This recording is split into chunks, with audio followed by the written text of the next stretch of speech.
Thank you so much, Temple. That was wonderful. As an engineer, I can really relate to a lot of the things you were just saying. I still have a dream that someday the women who transfer out of engineering will have actually lower GPAs than the men who stay in, because that is not the case right now.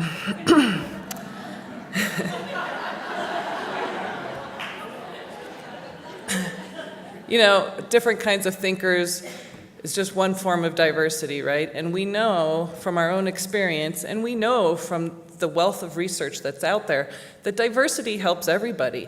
Whether it's a corporate board, or it's designing animal systems, or it's engineering or art, diversity makes things better. And it's great that all this research is coming out now that kind of helps back up what those of us have been saying for decades and decades.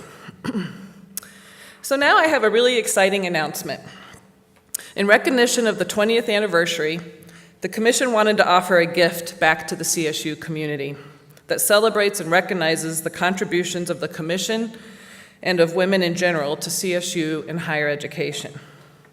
So in that spirit, we will be putting out a call to artists here on campus and statewide, inviting them to submit their works that speak to this theme.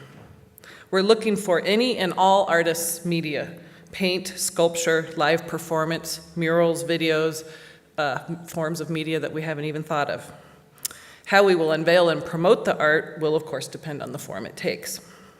We will be offering cash prizes of $5,000, probably in the form of a top prize and then a second prize. And that will be going to the works that best speak to our themes. The winning works will become a part of CSU's permanent collection and be part of our history. So details on that call will be going out to campus later this week through email and the source. We'll be putting it out across the state. We encourage our students and faculty and staff with talent to submit their work and to please help us spread the word around the state. Well, we're almost to the end here and ready to head off to our reception. We did have to move the reception indoors because of the weather, so we're going to be in the ballrooms, up in the ballroom AB on the second floor in the middle of the building, and there'll be people to help walk you out and show you which way to go. You couldn't do an event like this without a lot of help, and I want to put out some special thanks. Special thanks to Brittany Johnson in particular, who really put this whole team together, this whole event together. John Rogers, Kathy Pfeiffer, Pam Jackson, Zinta Byrne, Marla Trumper, and Kara Neth. I'd like to call out a special thanks to Katie Esquivel, who enables everything we do on the commission, not to mention her support of the collaborative and the standing committee. A big thanks again to Brian Buss and Mike Hooker for the excellent video. Thank you, Colleen Rodriguez and Carl Kachinka from Creative Services for their assistance and support. You've seen the notepads that are around and the banners. Thanks again to Tony and Temple for making this such a memorable event and for all the things that they do at CSU. So in closing, like I said in the video, the work of the Commission and its partners is making campus a better place for all of us to work. Just one example, talking about parental leave again. For 20 years, we have consistently worked on improving the parental leave policies for faculty, and that includes time off for non-birth parents now. The policy isn't perfect yet, we still are working on it, but last year, more non-birth parents took advantage of the new policy than our wildest dreams would have predicted, and I'm sorry to say that our budget predictions estimated. Sorry, my apologies to Lynn Johnson.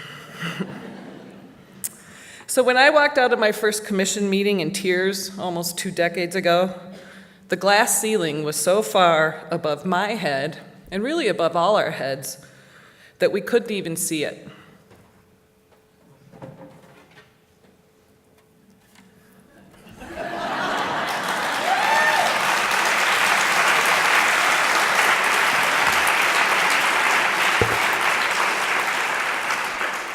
Well, today, I would posit that we're right here. We're breaking through the ceiling, but we are not through it yet.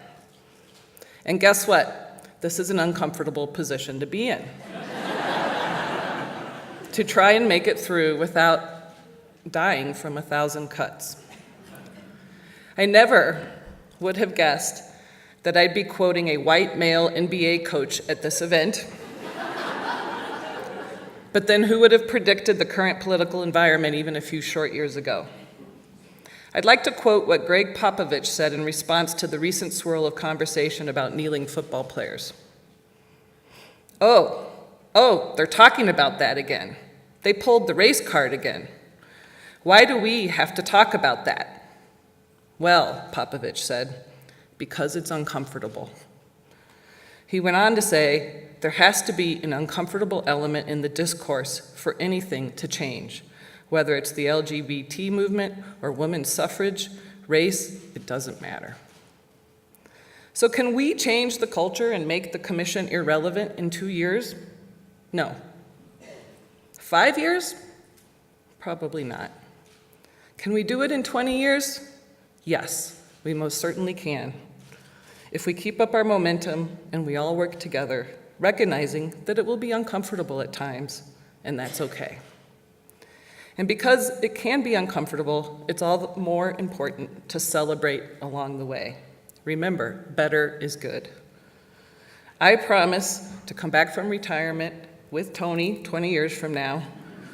I will bring this hat, and together we will smash it into a million pieces.